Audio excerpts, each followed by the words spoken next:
ஒரு வீட்டுக்குள்ள ஒரு பாம்பு வந்தா அது ஒரு சம்பவமா இருக்கும். ஆனா, அந்த பாம்பு வந்தனால ஒரு ஃபேமிலி ஃபுல்லா வந்து கலங்குறாங்கன்னா பார்த்தீங்கன்னா, அது ஒரு பெரிய அறிகுறி தான். அந்த நைட் விஜயானால சுத்தமா வந்து தூங்கவே முடியல. மனோஜ் கூட வந்து சைலண்டா இருக்கான். ரோகிணி கில்ட்ல வந்து ஃபுல்லா வந்து மூழ்கி இருக்கா.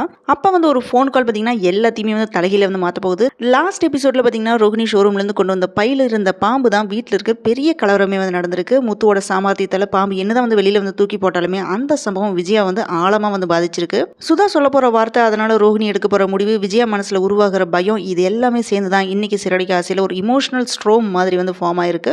இன்னைக்கு நடந்த எபிசோட்ல பாத்தீங்கன்னா, விஜயோட கவலைனால ரோஹிணிக்கு வந்து அடுத்த தலைவலி என்ன அப்படின்றத நம்ம டீட்டெயில்டா பார்க்கலாமாங்க. விஜயா யூஸ்வலாக பார்த்தீங்கன்னா போல்ட் அண்ட் கான்ஃபிடென்ட்டாக இருக்கிறவங்க. இப்போ விஜயோட ரூமுக்குள்ள பாம்பு வந்த சம்பவத்தினால விஜயாவும் மனோஜும் 2 பேருமே வந்து பேய் அடிச்ச மாதிரி வந்து ஆயிட்டாங்க. மனோஜ் வந்து பார்த்தா கூட மனசுக்குள்ள பார்த்தீங்கன்னா ஒரு பதட்டத்தோட இருக்கிற அந்த பாம்பு சம்பவத்தை வந்து மறக்க முடியல, நிம்மதியாக வந்து தூங்கவும் முடியல. அந்த நைட் வந்து பார்த்தீங்கன்னா வந்து விஜயாக்கு வந்து சின்ன சின்ன ட்ரீம் சீக்வன்ஸ் மாதிரி வருது. எப்படின்னு பார்த்தீங்கன்னா, பாம்பு பார்த்த மாதிரி, பாம்பு வந்து ரூமுக்குள்ள சுற்றிட்டு இருக்கிற மாதிரி, ஏதோ பண்ணுது, சினுங்குது, இந்த மாதிரி எல்லாமே விஜயா வந்து கனவு கண்டு சத்தமாக வந்து அலறாங்க. அது வந்து ட்ரீம் தான், ஆனாலுமே அந்த ஃபீல் பார்த்தீங்கன்னா ரியலாக வந்து அவங்களையும் சரி மனோஜையும் ரொம்ப அஃபெக்ட் பண்ணியிருக்கு. ஸோ ரோகிணி செஞ்ச அசட்டுத்தனத்தினால தான் இந்த சிக்கல் வந்து வந்திருக்கு. நெக்ஸ்ட் டே யோகா கிளாஸ்க்கு போன விஜய் வந்து அங்க சிந்தாமணியை மீட் பண்றாங்க. அவங்க கிட்ட வந்து இவங்க ரூமுக்குள்ள பாம்பு வந்து விஷயத்தை வந்து சொல்றாங்க. அப்போ சிந்தாமணி அதை கேட்ட உடனே அந்த காசிப் கலந்த ப்ரெடிக்ஷன் ஸ்பெஷலிஸ்ட் மாதிரி வந்து பேசுறாங்க. விஜயாவை இன்னும் அதிகமா வந்து பதட்டப்படுத்துற மாதிரி வந்து பேசுறாங்க. ரூமுக்குள்ள பாம்பு வந்துச்சு அப்படின்னு விஜயா சொல்லும் போதே சிந்தாமணியோட ஃபேஸ் வந்து சீரியஸ் ஆகுது. பாம்பு வந்து வீட்டுக்குள்ள நல்லதில்லை அப்படின்னு வந்து சொல்றாங்க. பாம்பு வந்து போச்சுன்னா அதுல ஒரு எச்சரிக்கை இருக்கு. இதே மாதிரி தான் இவங்களோட ரிலேஷன் வீட்லயும் வந்து பாம்பு வந்ததுக்கு அப்புறம் அவங்களோட வீடே வந்து எரிஞ்சு நாசமா போயிடுச்சு அப்படின்னு சொல்லி விஜயாவை இன்னும் சிந்தாமணி வந்து பயமுறுத்துறாங்க. அந்த ஒரே ஒரு லைன் தாங்க விஜயாவோட மனசுல ஏதோ ஒரு ஒளி மாதிரி வந்து ஒலிக்குது. வீடு நாசம் அப்படின்னு அவங்க வந்து கண் கலங்குறாங்க. மூச்சு கூட வந்து சரியா விட முடியல. சிந்தாமணி சொன்ன அந்த ஒரு டயலாக் பார்த்தீங்கன்னா அந்த அளவுக்கு வந்து விஜயாக்கு வந்து இம்பாக்ட் ஆயிருக்கு. இது எல்லாமே கேட்டுட்டு பதட்டம் அடைஞ்ச விஜயா வந்து என்ன திங்க் பண்ணிட்டு இருக்காங்க பார்த்தீங்கன்னா, இதுக்கு நம்ம குலதெய்வ கோயிலுக்கு போய் பரிகாரம் செய்யணும் அப்படின்னு முடிவெடுக்கிறாங்க. வீட்டில் வந்து எல்லார்ட்டையுமே டீட்டெயில வந்து சொல்றாங்க. இல்லைன்னா எனக்கு நிம்மதியே கிடைக்காது அப்படின்னு விஜயா தெளிவாக வந்து சொல்றாங்க. அப்பதான் அங்க வந்து முத்து வந்து என்ன சொல்றாங்க பார்த்தீங்கன்னா, அந்த சிந்தாமணி ஒரு பாம்பு, அவங்க சொன்னதெல்லாமே நம்புறீங்களா அப்படின்னு பதிலிட்டு கொடுக்குறான். அந்த பாம்பு வந்து ஒரு சின்ன சம்பவம் தான், அதை வந்து மனசுல போட்டு அது பெரிய விஷயம் அப்படின்னு நினைக்க வேண்டாம் அப்படின்னு வந்து முத்து சொல்றான். ஆனா விஜயோட மனசுக்கு பார்த்தீங்கன்னா அந்த லாஜிக் வந்து வரமாட்டேங்குது. அவங்க கண்ணில் வந்து நிம்மதியே இல்லை, வெறும் பயம் மட்டும்தான் வந்து இருக்கு. விஜயா வந்து கவலையோடு வந்திருக்காங்க. அப்ப பக்கத்துல இருந்து அண்ணாமலை இருந்து ஒரு பிராக்டிகல் சொல்யூஷனா வந்து என்ன சொல்றான்னு பாத்தீங்கன்னா, நானும் என்னோட அம்மா கிட்ட இந்த விஷயத்தை பத்தி பேசினேன். அவங்களும் வந்து குலதெய்வ கோயிலுக்கு வந்துட்டு போக சொன்னாங்க. அதனால நம்ம ஃபேமிலியா வந்து ஒரே ட்ரிப்பா வந்து நம்ம எல்லாருமே ஒண்ணா குலதெய்வ கோயிலுக்கு போயிட்டு வருவோம் அப்படின்னு வந்து சொல்றாரு. அது மட்டும் இல்லாம தீபாவளியும் அங்கேயே நம்ம கொண்டாடிட்டு வருவோம் அப்படின்னு வந்து அவர் சொல்றாரு. இதை கேட்ட உடனே எல்லாருமே சரி அப்படின்னு சொல்லி சமாதானம் சொல்றாங்க. ஆனா மனோஜ் மட்டும் முடியாது அப்படின்னு வந்து சொல்லிடுறான். ஷோரூம்ல இருந்து வியாபாரம் அதிகமா இருக்கு அப்படின்றதுனால என்னால வர முடியாது அப்படின்னு மனோஜ் சொல்லிடுறான். அதுக்கு முத்து வந்து சிரிச்சிட்டே அதான் ரோஹிணி இருக்காங்கல்ல அப்படின்னு சொல்லும்போது அங்க அப்படியே வந்து டென்ஷன் பாயிண்ட் வந்து ஃப்ரேம் ஃப்ரீஸ் ஆன மாதிரி வந்து இருக்குது. பாம்பு விவகாரம் வந்து ஒரு பக்கம் ஓடிட்டு இருக்கு. ரோஹிணிக்கு அடுத்த சிக்கல் ஒன்று வரப்போகுது. ரோஹிணிக்கு பார்த்தீங்கன்னா ஒரு கால் ஒன்று வருது. அந்த பக்கம் பேசுனது வந்து ஸ்ருதியோட அம்மா சுதா தான். எங்கிட்ட வாங்கின 2 லட்சத்தை உடனே திருப்பி கொடு அப்படின்னு வந்து சொல்றாங்க.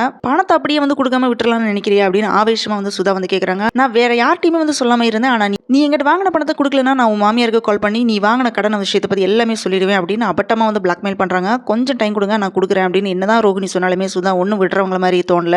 எனக்கு தெரியும் உன்னோட ஃபேமிலி ஸ்டேட்டஸ் எல்லாமே, விஜய்ட்ட சொன்னா போதும் அவ்வளவுதான் நீ அப்படின்னு வந்து சொல்றாங்க. உனக்கு அவங்க எகெயின்ஸ்டா வரணுமா இல்ல வேணாம்னா ஒழுங்கா பணம் வந்து ரெடி பண்ணி வை அப்படின்னு சொல்லிட்டு கால் வந்து கட் பண்ணிடுறாங்க. இதனால என்ன செய்யறதுனே தெரியாம மாட்டிட்டு ரோஹிணி வந்து முழிக்கிறா. இந்த பணத்தை வந்து அடைக்கிறதுக்காக வேண்டி இப்ப ரோஹிணியோட மனசுக்குள்ள ஒரு போராட்டம் ஒன்று நடந்துட்டு இருக்கு. இந்த பணத்தை எங்கிருந்து எடுக்கணும், மனோஜ் கிட்ட வந்து சொல்ல முடியாது. விஜய் கிட்ட சொன்னா வந்து அவங்க வந்து நம்பவே மாட்டாங்க. சுதா விஜயாட்ட வந்து கால் பண்ணி சொல்லிட்டு அவ்வளவுதான் அப்படின்னு வந்து திங்க் பண்ணிட்டு இருக்கா. இதுதான் வந்து கடைசி தடவை இப்போ ஒரு வழி பார்க்கணும் அப்படின்னு வந்து நினைச்சிட்டு இருக்கா. அடுத்த திருட்டுக்கு வந்து இவ தயாராகிற மாதிரி தான் தெரியுது. இவ திங்க் பண்றது எல்லாமே பார்த்தா சுதா வந்து பிளாக்மெயில் செய்யறது வந்து விஜயாவுக்கு வந்து தெரிஞ்சா ரோஹிணியோட நிலைமை வந்து என்ன ஆகுமோ, இந்த கொஸ்டின் வந்து நம்ம மனசுல வந்து கண்டிப்பா வந்து ரைஸ் ஆயிருக்கும். ரோஹிணி என்ன நினைக்கிறேன்னு பார்த்தீங்கன்னா, அந்த பணம் வந்து திருப்பி கொடுக்கணும்னா இன்னொரு ரிஸ்க் வந்து எடுத்து தான் ஆகணும் அப்படின்னு வந்து பிளான் பண்றா. இதுக்கடையில புது ரெஸ்டாரண்ட்டுக்கு 2 லேடிஸ் வந்து வராங்க. அதுல ஒருத்தர்கிட்ட தான் விஜயா வந்து அவார்டு வாங்குறதுக்காக வந்து நடிச்சிட்டு இருந்தாங்க. அந்த பொண்ணு வந்து ஸ்ருதிட்டு வந்து பேசிட்டு இருக்கும்போது மீனாவோட பிசினஸ் வந்து பிஸியா வந்து நடந்துட்டு இருக்குது. அங்க வந்து 2 பேர்ல ஒருத்தங்க வந்து கேஷுவலா மீனாவோட பூ வியாபாரம் பத்தி கேட்கறாங்க. ஸ்ருதி வந்து அதே எந்தூசியாசம்ல என்ன சொல்றான்னு பார்த்தீங்கன்னா, புதுசா வந்து ஃப்ளவர் பர்த்டே வந்து தொடங்கியிருக்காங்க, டெக்கரேஷன் சூப்பரா வந்து பண்ணுவாங்க அப்படின்னு வந்து ப்ரௌடா வந்து சொல்லிட்டு இருக்கா. அதை கேட்டு அந்த பொண்ணு வந்து ரொம்ப இம்ப்ரெஸ் ஆயிட்டு என்ன சொல்றாங்க பார்த்தீங்கன்னா, என்னோட புது அபார்ட்மெண்ட்டுக்கு வந்து பூ நீங்க தான் வந்து போடணும் அப்படின்னு ரெக்வஸ்ட் பண்றாங்க. மீனா ஸ்மைல் பண்ணிட்டு கான்ஃபிடென்ட்டா நிச்சயமா மேடம் அப்படின்னு வந்து சொல்றாங்க. அந்த ஸ்மால் பிசினஸோட சக்சஸ் மூமெண்ட் பார்த்தீங்கன்னா அது ஒரு பாசிட்டிவிட்டி வர மாதிரி வந்து இருக்கு. ஆனா இதே சமயத்தில் ரோஹிணி வாழ்க்கையில் பார்த்தீங்கன்னா இன்னொரு டார்க்னஸ்க்குள்ள வந்து நுழைஞ்சிருக்கு. அதுக்கப்புறம் அவங்க வந்து ஹோம் அப்ளைன்ஸ் வாங்கணும் அப்படின்னு வந்து பேசிட்டு இருக்கும்போது மீனா என்ன சொல்றாங்கன்னா, ரோஹிணியோட ஷோரூம்ல வாங்கிக்கலாம் அப்படின்னு வந்து சொல்றா. அதுக்கு அந்த பொண்ணு சரி அப்படின்னு வந்து சொல்லிடுறாங்க. இந்த கான்வர்சேஷன் எல்லாமே ஒரு பக்கம் வந்து போயிட்டு இருக்கும்போது ஸ்ருதி மீனாட்ட உங்களை போல யாராலுமே இருக்க முடியாது அப்படின்னு வந்து பாராட்டுறாங்க. இனி வர எபிசோட் பார்த்தீங்கன்னா கண்டிப்பா செம்ம ட்விஸ்டா வந்து இருக்கும் அப்படின்னு நம்ம எக்ஸ்பெக்ட் பண்ணலாம். சுதாவோட மிரட்டல் வந்து விஜயோட காது வரைக்கும் வந்துச்சுன்னா என்ன ஆகும், அதே மாதிரி ரோஹிணி தப்பிக்க இன்னொரு திருட்டு முயற்சி வந்து செய்ய போறாங்களா,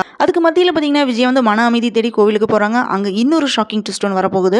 நெக்ஸ்ட் எபிசோட்ல சாமியார் வாயிலிருந்து வர ஒரு உண்மை பார்த்தீங்கன்னா அந்த குடும்பத்தையே வந்து அதிர வைக்க போகுது. இப்போ நீங்க சொல்லுங்க, சுதா ஜெயிப்பாங்களா இல்ல ரோஹிணியா அப்படின்றது. இந்த இமோஷனல் ஜேர்னியை தொடர்ந்து பாருங்க. வீடியோ பிடிச்சதுனா லைக் பண்ணுங்க, ஷேர் பண்ணுங்க, கமெண்ட்ல உங்க ஒப்பீனியன் வந்து மறக்காம சொல்லுங்க.